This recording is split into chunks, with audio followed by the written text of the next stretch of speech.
From the darkest reaches of space to the deepest corners of your mind. Welcome to From the Void.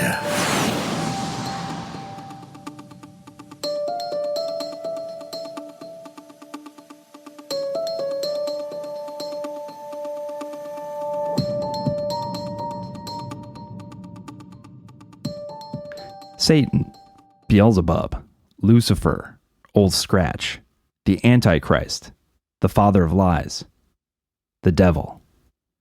He goes by many names, but for most of us, there's a specific image that comes to mind when we say his name. It's a scary man with horns, a goatee, cloven hooves, a tail, and holding a pitchfork. We know him as the source of all evil, the creature who rules over hell with his army of demons, bent on capturing as many to his side as possible. Waging a war against God from the fiery eternal pit known as hell, we hear people curse his name, see him possess people in movies, and use him as a reason for having done something bad. The devil made me do it. We hear stories that at one point he was an angel who tried to overthrow God and was banished to hell until Judgment Day arrives. So where does this imagery come from? How did we come to the version of the devil that we see in pop culture today and our common understanding of hell, the devil's home? The devil is arguably most prevalent within Christian culture, but is present in various forms within many other religions. Within Christianity, the devil plays a sort of evil yin to God's good yang. He's the Lord of evil who is in constant cosmic battle against God and all that is good and loving. He is the true adversary or enemy. So let's look at the devil, or as he's originally known in the Bible, Satan. The fascinating thing is that Satan as a term is used vastly different in the Old Testament versus what we see in the New Testament.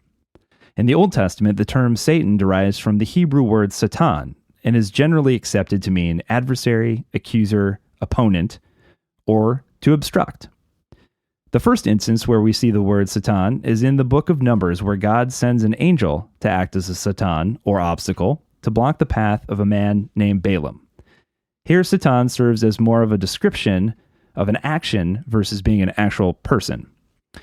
God then sends this angel to act as his Satan or obstructor. There's no evil connotation here, just an angel doing as God asks.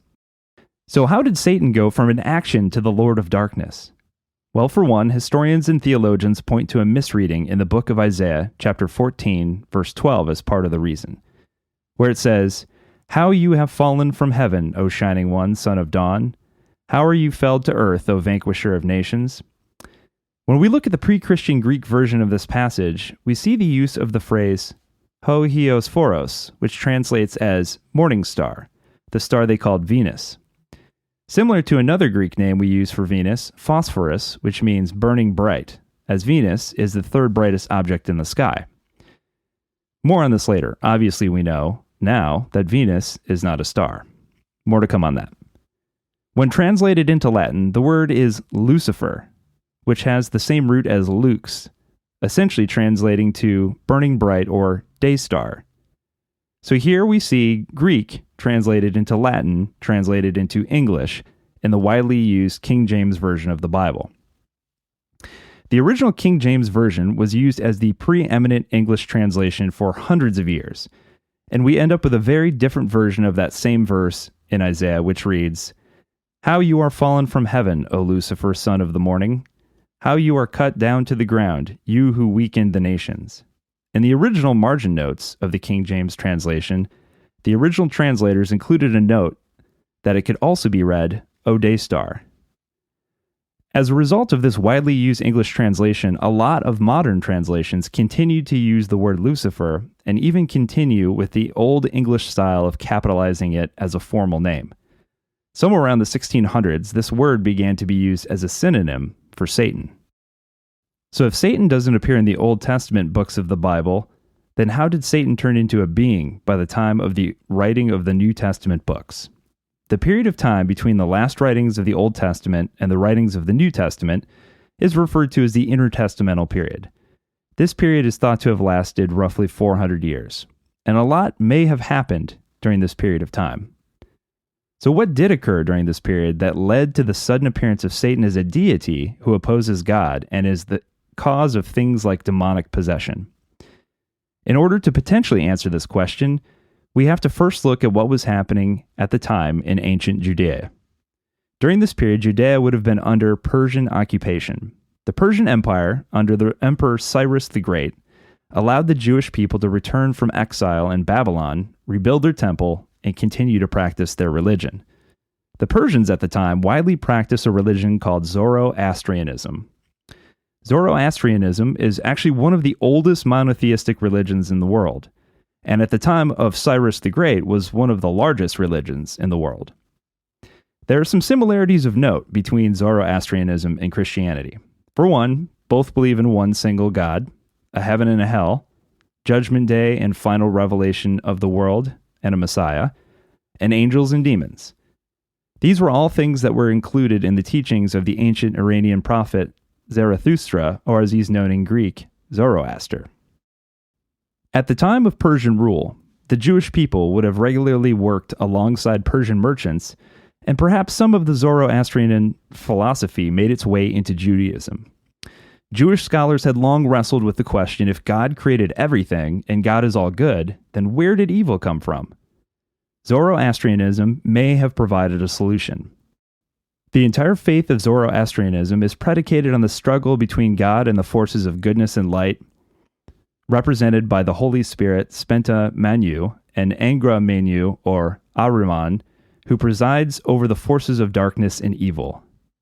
Free will also exists within Zoroastrianism, where humankind has to choose to which side they belong. They also believe that although humankind has a choice, that ultimately God will be victorious.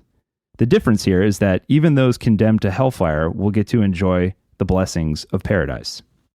Fun fact here, Freddie Mercury from the legendary band Queen, and arguably one of the greatest lead singers in the history of music, was extremely proud of his Persian Zoroastrian heritage.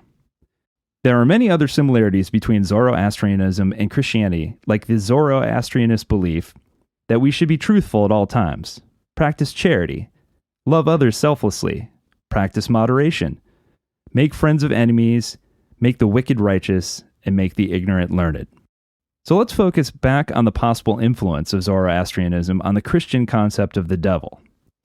The Zoroastrianist version of the devil, Angra Mainyu, whose essential nature is expressed in his principal epithet, druj, the lie, which expresses itself as greed, wrath, and envy. Angra Mainyu created a horde of demons, embodying these qualities to assist him in his mission to attack the light. Another possible influence could have come from the Canaanite religion and its creation story.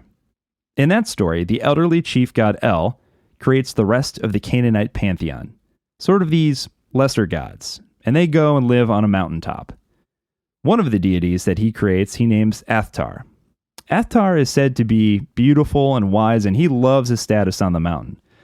But one day, and this should sound slightly familiar, he decides that just being a lower level deity isn't quite enough. He feels like he's equally wise and powerful to El, the creator god, and wants to sit on the throne, and so declares open war on El. Not a great idea. El basically throws down and easily defeats Athtar, the would-be usurper, and exiles him from the holy mountain, and sentences him to the underworld. That should definitely sound familiar. It's very similar to the idea that Satan or the devil was once an angel who got too greedy and was thrown into hell by God. Another interesting note about this story is that Athtar was also associated with the planet Venus. Again, we talked about this a little bit earlier, but in the age before telescopes and the understanding of the planets and the stars that we have today, people commonly mistook Venus as a star because it's so bright. And thinking it was a star couldn't quite explain why it was the only star in the sky that moved. Well, we know now that it's because it's a planet, not a star. And so, they developed myths to explain why Venus changed locations in the night sky. The story of Athtar was therefore then used to explain its behavior, thus the origins of the fallen star or fallen angel. We can even see where the name Beelzebub originates by looking at the Canaanite religion. It also shows up in the Bible, and scholars believe that it stems from an ancient practice where basically you made fun of the competing religion's gods. So there was this god who was the prince of the underworld within Canaanite mythology named Baal, followed by epithet prince, so Prince Baal, full name Beelzebub Ars, or Prince of the Underworld. At some point, this is translated into Hebrew and becomes Beelzebub, which translates to Lord of the Flies. So essentially demoting their competing religion's god. Another influence on the evolution of the devil is language.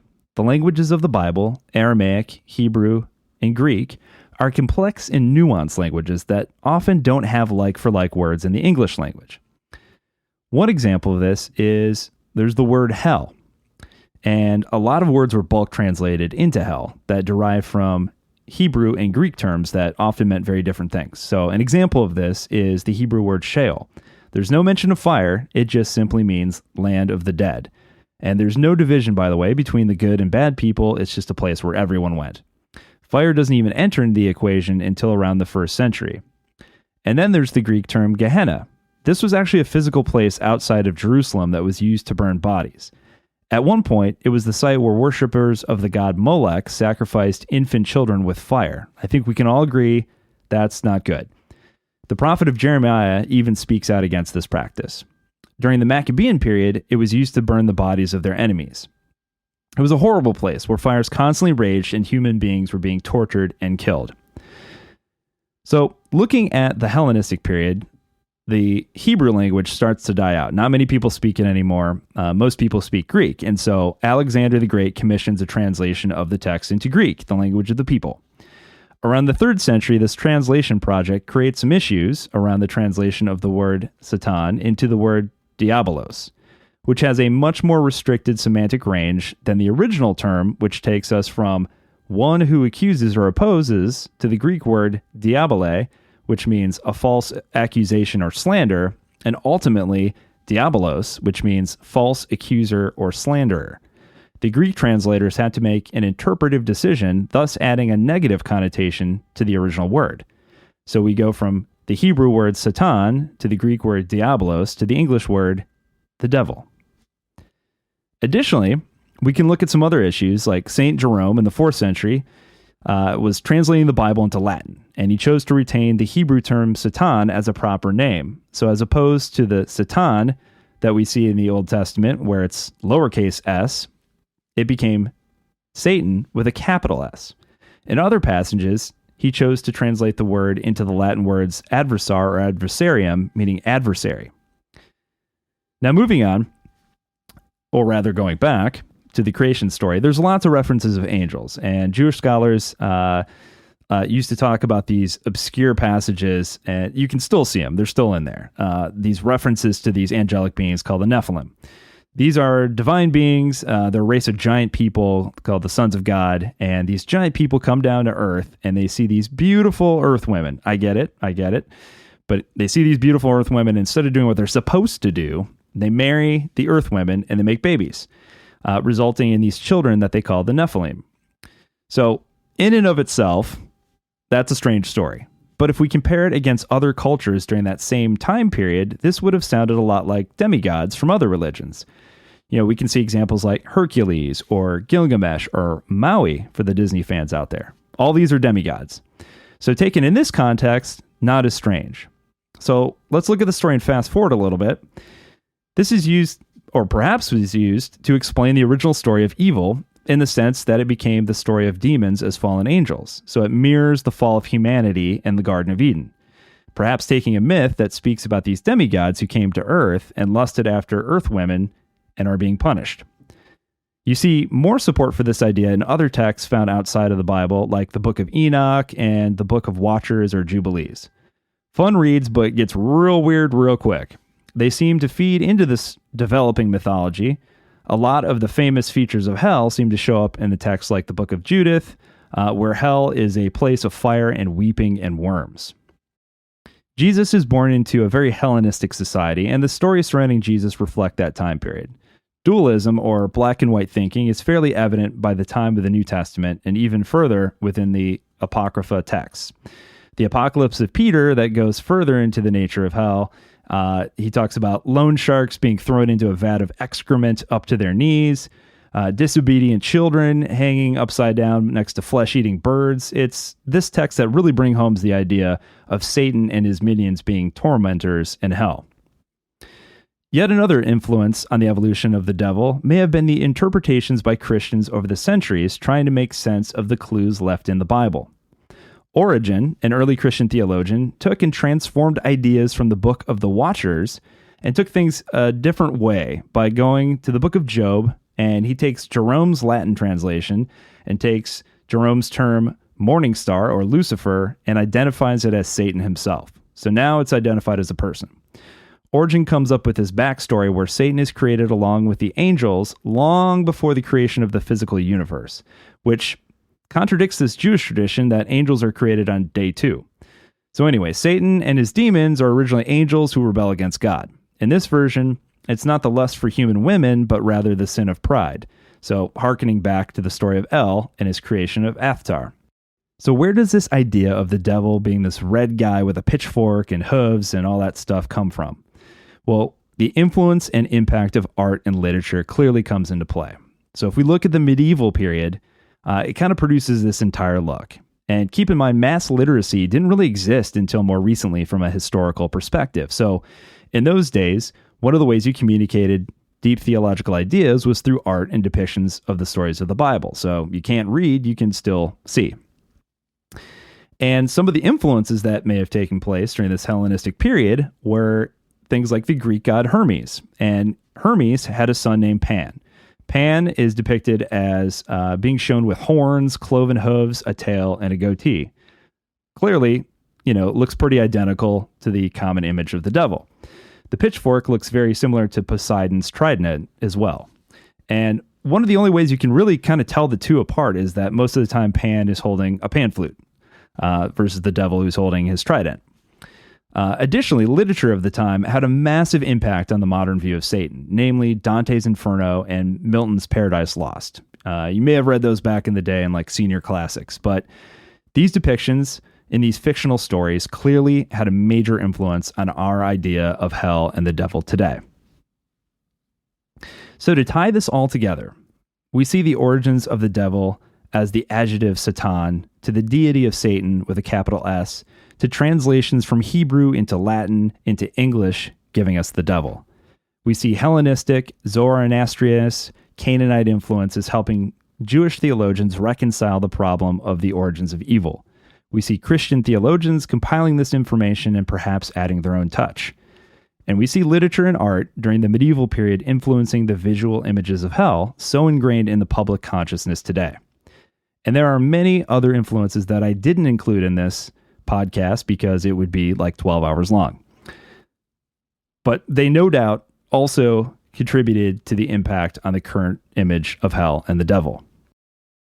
So is hell a fiery place of eternal conscious torment, or an amalgamation of various ideas and influences over the centuries? Is the devil a real entity who, along with his legion of demons, is out there right now, attempting to steal away your soul?